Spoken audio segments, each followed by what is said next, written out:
Hey guys, welcome back to the Oilers Fanatic. Thought I'd do a quick version of the Oilers rundown and go over some of the news items from today. First up, we found out late last night that Dave Tippett has officially been placed in COVID protocol and will miss at least the next 4 games. So that's unfortunate, but the Oilers have a solid coaching staff with Glenn Gulletson and Jim Playfair, Brian Wiseman, so have plenty of coverage of guys that have been head coaches before in the NHL. I know some people want Dave Tippett out of a job, but I think while he's in COVID protocol, we should put all that stuff to the side. I think that's something for a later day, and for now, Dave Tippett should just get everyone's best wishes until he's in the clear. Jason Gregor tweeted today that Kailer Yamamoto has now gone 6 straight games without getting a shot on goal.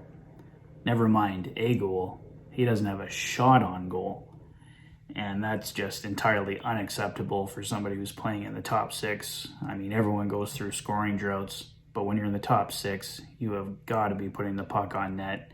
I mean, it's just one thing in the whole 6-game losing streak that the whole team is struggling, but to not have a shot in 6 games really stands out for somebody playing in the top 6, somebody who's expected to produce for the Oilers. So let's hope Kailer Yamamoto gets out of that funk really soon. I posted on Twitter that in my opinion right now, Yamamoto's a third liner at best, and I might even consider him trade bait this year. He's a former first round pick. I don't know how much of a future he has in Edmonton beyond possibly being a third liner. He had the great start when he came up from Bakersfield a couple of years ago now, but since then it's really been hit and miss with Yamo, so I like the kid, but at the end of the day, you got to find a way to produce. Just one last thing I wanted to touch on today. Elliotte Friedman is reporting that the Arizona Coyotes are gauging trade interest in Jakob Chychrun, and he would be a massive grab for anybody who's able to land him. Chikrin has another 3 years remaining on his contract at $4.6 million, so a great value contract. He's only 23 years old. He's been playing in Arizona's top pairing. I know his numbers aren't quite where you'd want him to be, but he's been on a bad team right now, and this kid has a ton of potential. Apparently it would take one hell of a return to get him out of Arizona, which is understandable because the Coyotes aren't in a spot where they have to trade him. He's young enough that he could be part of their rebuild going forward, but Ken Holland has to be picking up the phone to see what the price is, what he can work. I've seen on Twitter some people suggesting maybe Tyson Barrie in the deal, Zach Kassian, a couple first-round picks, or a first-round pick and a second-round pick.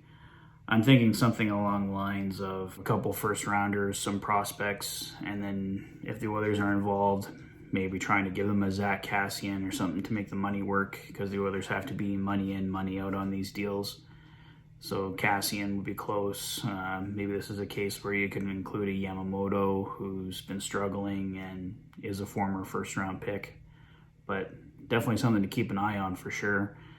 I hope the Oilers are involved because I obviously love to land Chikrin. He'd be a massive add to the Oilers' blue line. Well, I think that's all for today, guys. Let me know your thoughts in the comment section below. If this is your first visit to the channel, please consider liking and subscribing for all the latest Oilers content. You've been watching the Oilers Fanatic. Thanks for being a fan. I want to let you know too, I won't be able to watch tomorrow night's game live, so the Fanatic rundown probably won't be up tomorrow night. I might try and do a quick one depending on what kind of game it is. If it's a 7-game losing streak or the end of a losing streak. Hopefully it's the end of one, but we'll see how it goes. Possibly late tomorrow night, but more likely to be posted on Friday. Take care, guys. Have a great night.